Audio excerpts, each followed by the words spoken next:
السلام عليكم ورحمه الله وبركاته. النهارده ان شاء الله يا جماعه قدامكم فيديو جديد يا رب يعجب. بس قبل ما نبدا هنصلي على النبي. الفيديو بتاعنا النهارده هيتكلم عن ال10 قروش وال5 قروش، الورق والفضه، واخر عمله تبع السنه بكام. وال10 قروش دي كان بتجيب ايه في الاول خالص، والنهارده بتجيب ايه. تعالى نبدا ونسمي العمله بتاعتنا. اول حاجه العمله بتاعتنا هي ال10 قروش وال5 قروش باللون البنفسجي والارضيه الرصاص. مكتوب بقى عليها ايه هنا؟ ال10 صاغ الوزير بتاعها مدحت حسين. دي ال10 صاغ، ده وزير الماليه. سنه كام بقى مش مكتوب عليها السنه ذات نفسها يعني. ده الوش بتاعها وده الظهر بتاعها. هناخد حاجه حاجه مع بعض كده. ده الشكل الاولاني وده الشكل الثاني، وده بالنسبه لل5 قروش برده ده شكل وده شكل. زمان ال10 جنيه ديت انا حاسه ما ذكر بالنسبه لل10 قروش زمان كنا بنعمل بها ايه. كنا ساعات بناخدها مصروفنا رايحين المدرسه. انا مش من زمان قوي يعني عشان ما تقولوش ايه انت من زمان قوي. لا مش من زمان قوي ولا حاجه. ال10 قروش دي كنا بناخدها مصروف، بس يمكن مش بتجيب حاجه يعني قوي. بس على علمكم ممكن كنت تعمل احلى طبق سلطه ب 25 قرش. ازاي؟ كنت تجيب كيلو قوطه ب 10 قروش، وتجيب كيلو خيار ب 10 قروش، 5 قروش تجيب بقى ربطين جرجير. مفيش بعد كده. وبعدين انت عملت طبق سلطه ببلاش. النهارده تعمل طبق سلطه بقى ايه؟ كلفه 25 جنيه عشان تعمل طبق سلطه. شفت بقى؟ من 25 قرش ل 25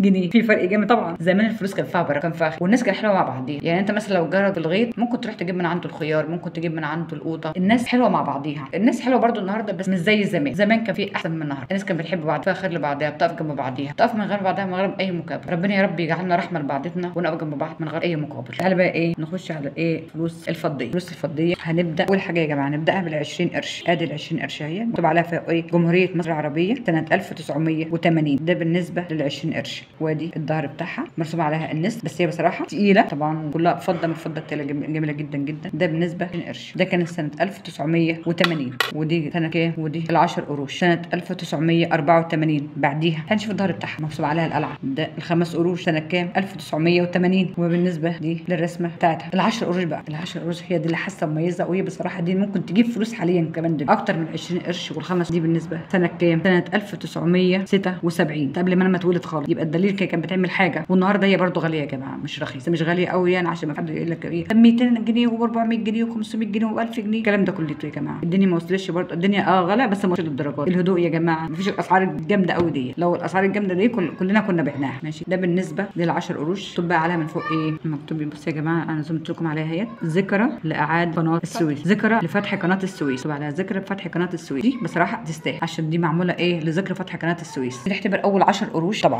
تعالى بقى ايه بعد كده؟ اخر حاجه طبعت الحاجه الصغيره مش باينه اصلا. دي سنه كام؟ دي اخر حاجه طبعت 2008. دي اخر حاجه طبعت ال10 قروش. تقيله برده عليها القلعه ومحتفظ برده باللمعه بتاعتها. يعني انت بص كاميرا كده، لا هي لمعتها اكتر من الكاميرا كمان. ده بالنسبه لل10 قروش. في ناس بتقول لك ايه ادي بالنسبه للفلوس. في ناس بتقول لك بقى ايه ال10 قروش 5000 جنيه و10000 جنيه. انا عندي العملات لو هي بتجيب المبالغ دي صح. انا عندي العملات وعاوزه ابيعها لو ب 10000 جنيه و15000 جنيه و20000 جنيه. الكلام اللي بيقول ده. والموضوع ده انا عندي العملات اللي عاوزها يكتب لي في الكومنت وشوف انا اتواصل معاها ازاي وانا ابيعها له. يا رب الفيديو بتاعنا يعجبكم. ما تنسوش يا جماعه الشير واللايكات. ويا رب اي محتوى اقدمه يعجبكم وتستفادوا منه. يا جماعه اللي عنده عمله ممكن يرشرها على الفيس. في ناس بتشتري عملات وفي ناس ممكن بتخليها ذكريات تخلي ما تعرفش تنفع من بكره. يا رب المحتوى بتاعي يعجبكم ان شاء الله بشكر الرحمن. وشكرا لكم والسلام عليكم ورحمه الله وبركاته. يا رب الكل يتفرج على الفيديو بتاعي. اللهم صب عليه مال حلال صبا كالماء المنهمر. فكوا كربه وكربه يا رب، وكرب كل يا رب مزنوق بحق الايام المفترجه يا رب. وسد على الناس جميعا يا رب.